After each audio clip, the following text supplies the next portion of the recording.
රූරස YouTube channel එකට ඔයාලව ආදරයෙන් පිළිගන්නවා. මම අද ඔයාලට කියලා දෙන්න හිතුවේ අඩු අමුද්‍රව්‍ය ප්‍රමාණයකින් පෝෂණීය රොටි එකක් හදාගන්නේ කොහොමද කියලා. මේ බලන්නකෝ, පුළුන් වගේ හොඳ soft එකට තියෙනවා. ඒ වගේම හරිම සුවඳයි, හරිම රසයි.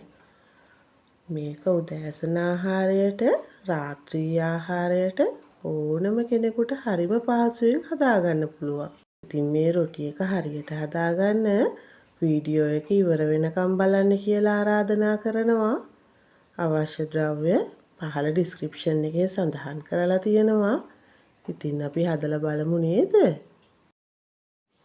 අද මම මෙතන පාන් පිටි ග්‍රෑම් 250ක් අරගෙන තියෙනවා. බිත්තර 3යි, ඊස්ට් තේ හැඳි 2කුයි, සීනි මේස හැඳි 1කුයි අරගෙන තියෙනවා. මුලින්ම වාචනයක් අරගෙන ඒකට බිත්තර ටික එකතු කරගන්නවා.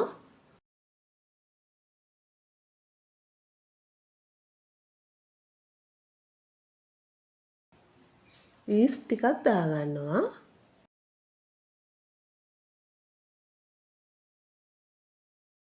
සීනි මේස හැඳි එකක් දාගත්තා.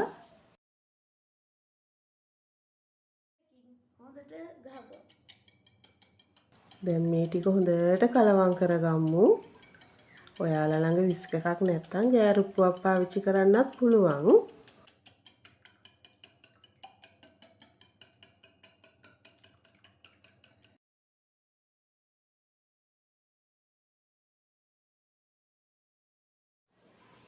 ඊළඟට පාන් පිටි 250 මේකට දාගන්නවා.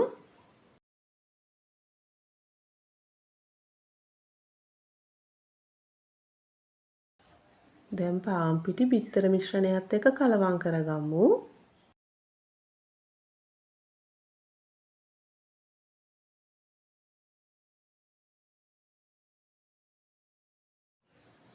ඊළඟට මද රස්නේ උණු වතුර ටික ටික දාගෙන වැඩිය ඝනත් නැති, දියාරුත් නැති බැටර් එකක් හදාගන්න ඕන.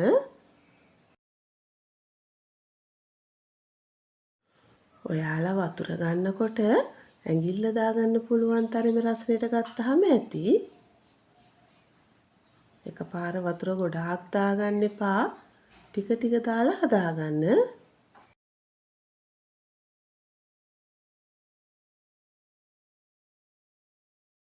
මේ බලන්නකෝ.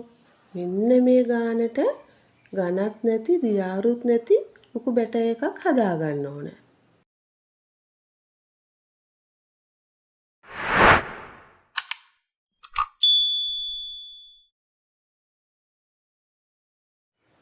දැන් අපි මේක වහලා පැය භාගයක් විතර පිපෙන්න තියාගමු. ඊළඟට සාමාන්‍ය ප්‍රමාණයේ ලුණු ගෙඩි 1කුයි, අමු මිරිස් කරල් 3කුයි, ලුණු කොළ ටිකකුයි පොඩියට කපාගෙන අරගෙන තියෙනවා. කැරට් අල භාගයක් විතර ග්‍රේට් කරලා අරගෙන තියෙනවා. ලුණු කුඩු තේ හැඳි 1කුත් අරගෙන තියෙනවා. මේ තියෙන්නේ පැය භාගයකට පස්සේ මම පිපෙන්න තියාගත්ත පිටි මිශ්‍රණය. මේ බලන්න හොඳට පිපිලා තියෙනවා.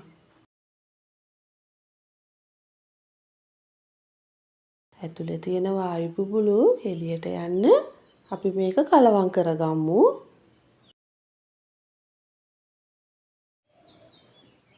ඊළඟට කපාගත්ත ලුණු මේකට දාගන්නවා.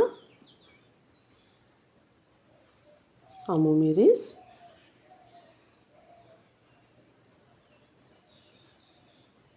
ලුණු කොළ,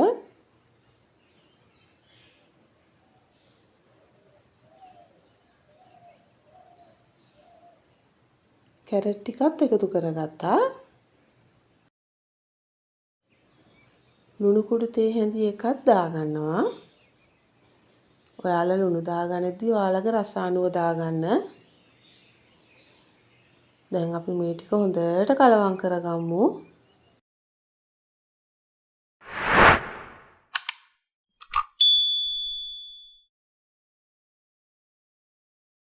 දැන් භාජනයක් ලිපේ තියලා තෙල් ටිකක් දාගන්නවා.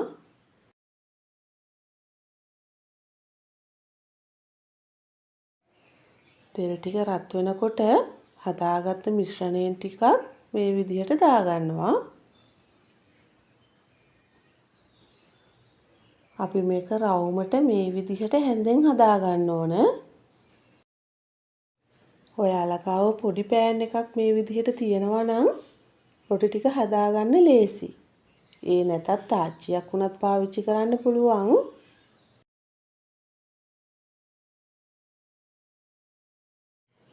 ඊළඟට පියනකින් වහගන්න ඕන.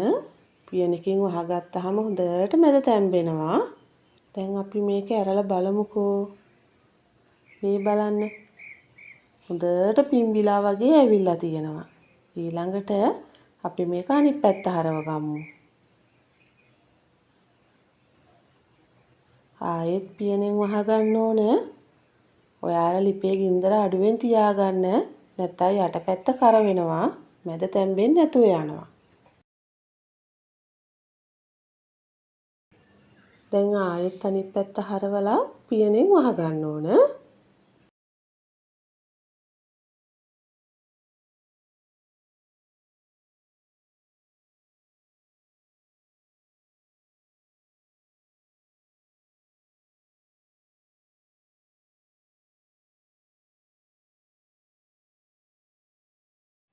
දැන් මේ රොටි එක හොඳට තැම්බිලා තියෙන්නේ.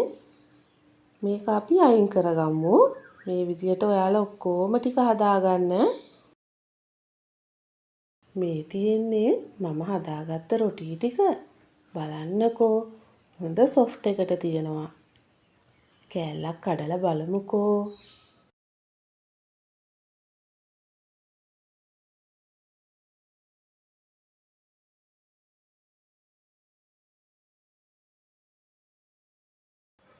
බලන්න මැද හොඳට තැම්බිලා තියෙන්නේ.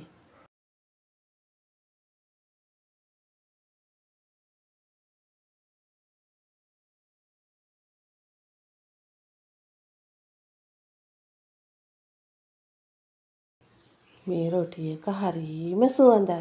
හරිම රසයි. ඉතින් ඔයාලත් හදලා බලලා රස කොහොමද කියලා කියන්නකෝ. මගේ වීඩියෝ එක හොඳයි නම් ලයික් එකක් දාලා යාළුවන්ටත් බලන්න ෂෙයා කරන්න. ඔයා මගේ channel එකට අලුතින් එකතු වුණු කෙනෙක් නම් මාව subscribe කරන්නත් අමතක කරන්න එපා. මගේ වීඩියෝ එක බලපු ඔයාලට ගොඩාක් ස්තුතියි. තවත් මේ වගේ වීඩියෝ එකකින් අපි නැවත හමු වෙමු.